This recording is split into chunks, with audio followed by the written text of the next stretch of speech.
Tuh kan, endingnya jual kesedihan, takut di penjara, mewek-mewek. Rismon CS mengadu nasib ke Presiden Prabowo. Lah, kok jadi gini teman-teman? Kemarin nantang-nantangin, seolah-olah mereka ini korban, padahal pelaku. Masih ada peluang untuk bebas. Tetapi itu anak manusia 6 orang. Sekarang di penjara Cirebon, Pak Prabowo Subianto. Sedih saya, Pak. Republik ini kok dibangun seperti ini hasilnya.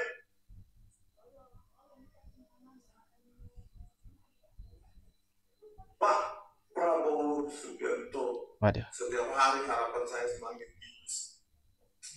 Tipis, Pak. Kok udah 9 tahun, 9 bulan begini, Pak. Seolah-olah Bapak menjadi gesek kaki Joko Widodo. Wah. Menteri-menteri Bapak sisa-sisa dari Joko Widodo, limbah-limbah Joko Widodo. Bersihkan itu, Pak, terutama Kapolri itu. Ya. Harusnya Kapolri meminta maaf. Ya. Kapolri Listio Sigit Prabowo harusnya meminta maaf. Karena ketidakprofesionalitas dari Polres Cirebon tidak menggunakan bukti digital forensik Polda Jabar, ekstraksi SMS yang seharusnya membebaskan mereka, dan akhirnya mereka dibunuh seumur hidup. Ini kenapa jadi jualan kesedihan teman-teman? Kemarin-kemarin, sewaktu yang lalu keras banget nyerang Pak Jokowi. Yakin sekali ijazah Pak Jokowi itu palsu. Tapi kok jadi gini, dadakan banget berubahnya. Jadi mewek-mewek, ngemis-ngemis pertolongan dari Presiden Prabowo. Ada 3 orang kelihatan di sini yang wajahnya sangat jelas, murung sekali. Mikirin nasibnya ke depan.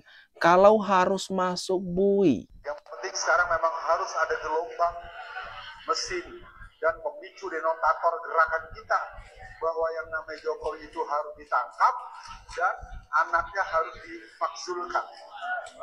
Nah, gerakan ini tidak boleh sampai lalu. Gerakan ini harus seperti mesin polimer yang ada di pabrik-pabrik tekstil. Aduh, ini sudah mulai terang benderang ya. Siapa orang-orang yang menyokong Roy Suryo CS, Dr. Tifa Rismon, dan kawan-kawan. Semakin kelihatan saja teman-teman. Contohnya Ustadz yang satu ini. Bagaimana kalau kita tahu rekam jejak beliau ini? Mungkin sudah sangat jelas di mata teman-teman. Siapa sosok Ustadz ini? Semakin kelihatan di belakang Roy Panci CS, memang ada HTI. Satu persatu mulai muncul pentolan-pentolan HTI. Waduh. Untuk teman-teman ketahui, HTI FPI merupakan organisasi terlarang yang dibubarkan paksa di era Pak Jokowi. Makanya diduga kuat pentolan-pentolan daripada organisasi ilegal ini berusaha balas dendam ke Pak Jokowi dan ke Mas Gibran. Makanya mempermasalahkan ijazah Pak Jokowi, kemudian muncul isu pemakzulan Wakil Presiden Gibran. Jadi sudah tak heran, memang ada agenda besar, ada rencana jahat, kemudian ditambah aksi balas dendam atas kekalahan mereka beberapa tahun yang lalu. Kalau menuduh seseorang ijazahnya palsu kah, KTP-nya palsu kah, sertifikat rumahnya palsu, harus megang buktinya dulu, bukan nanti penyidik yang mencari. Makanya, ya kan, waktu itu si Bambang Tri dan juga si Gus Nur itu mereka membuat podcast. Di situ mereka bersumpah bahwa ijazah Pak Jokowi palsu. Jangan disimpangkan, Pak Profesor. Interupsi nih, jangan disimpangkan itu. Loh, memang kan begitu kenyataannya. Makanya akhirnya mereka dijatuhkan vonis bersalah. Salah sekali. Ya kan? Anda nggak mengerti. Loh, pengadilan menjatuhkan vonis bersalah untuk itu. Makanya sama. Sepertinya ada yang kepanasan teman-teman. Bu Kurnia kepanasan. Diungkap fakta-fakta mengejutkan dibongkar sama Sylvester Matutina. Kebiasaan Bu Kurnia, kalau disentil kebenarannya, kalau kalah debat, bakal ngamuk-ngamuk. Seperti ini contohnya, teman-teman. Aduh, ini gimana nih? Saya pengacaranya jadi nggak benar. Itu tidak benar. Ini fakta saya mengatakan tidak benar. Baca lagi ya. Jangan ngomong dulu. Nanti konyol jadinya. Klien saya sudah dihukum. Anda masih menang di sini. Satu-satu biar pemirsanya mengerti. Malah menyuruh Sylvester Matutina untuk membaca lagi. Bukannya memberikan bantahan-bantahan kalau semisal yang disampaikan oleh Sylvester Matutina itu keliru. Tapi mana? Enggak ada bantahan dari Ibu Kurnia ini. Makanya kemarin itu, Bang, gugatan mengenai ijazah palsu ini, ya kan, tanpa dilampirkan apapun ijazah aslinya, ditolak atau NO. Itu pengadilan, 2 kali pengadilan Surakarta dan pengadilan Solo, 2-3 tahun lalu. Tapi kan indikator ijazah disebut palsu itu kan disebutkan. Kemudian dianalisis juga Mas Roy dan kawan. Yang dianalisis ini adalah digital, hanya kopian, bukan ijazah asli atau ijazah palsu. Nah ini saya bilang. Ini omong kosong, ini hoax besar ini. Kosong. Jadi mana bantahan Bu Kurnia? Cuma bilang ini nggak benar, ini keliru. Coba baca lagi. Bantahannya mana? Aduh, ini benar-benar kalah telak. Kalah debat. Makanya ini Bu Kurnia ngamuk. Gegara nggak bisa membantah fakta-fakta yang disampaikan oleh Sylvester Matutina. Ini Bu Kurnia merupakan pengacara, tetapi malah dipermalukan sama Sylvester Matutina. Aduh, ini gimana nih teman-teman? Assalamualaikum warahmatullahi wabarakatuh. Selamat siang dan salam sejahtera untuk kita semua. Senang sekali kita semua pada sore ini berkumpul bersama. Tidak ada yang lain yang ingin kita sampaikan adalah keprihatinan kita terhadap situasi bangsa dan mohon kepada Bapak Presiden bisa mengambil langkah-langkah sesuai fungsi beliau sebagai Presiden Republik Indonesia. Beberapa waktu yang lalu beliau telah mengeluarkan pernyataan bahwa saya tidak malu-malu mengatakan bahwa saya adalah tim Joko Widodo. Kita ingatkan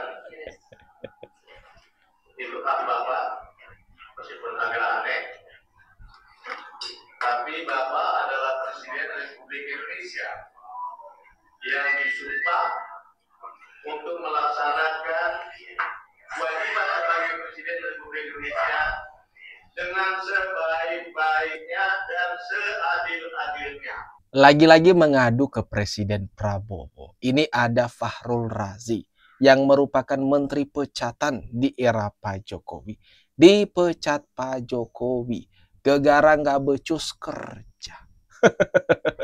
Setelah dipecat Pak Jokowi, langsung berubah 180 derajat sikap daripada Fahrul Razi ini.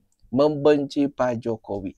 Oposisi selalu kritis, nyinyir ke Pak Jokowi. Diteruskan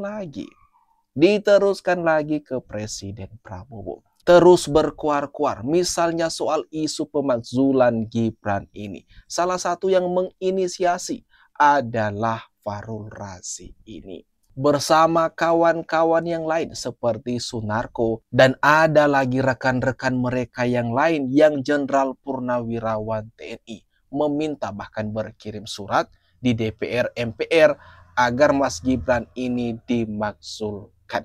Dan seperti yang kita tahu agenda mereka ini teman-teman semua sudah terkuak, tercium.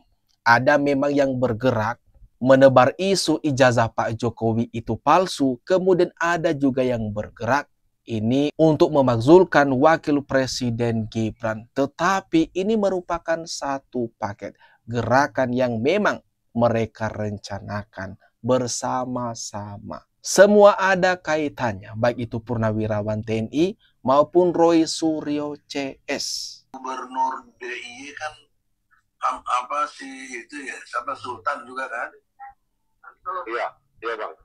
Tolong dengan hormat, antum minta audiensi ke keraton, karena keraton itu lebih didengar menurut saya. Di samping gubernur dia sultan, kan UGM tanah punya dia itu. Iya. Jadi disemarkan oleh orang yang namanya si Jokowi gitu loh. Gimana sultan pendapatnya? Jadi tolong sultan suruh berpendapat tentang si Jokowi penipu gitu loh. Mending Egy Sujana ini pulang ke dalam negeri dah. Pulang ke Indonesia daripada berkuar-kuar di luar negeri sana. Ini Egy Sujana kabur lagi teman-teman.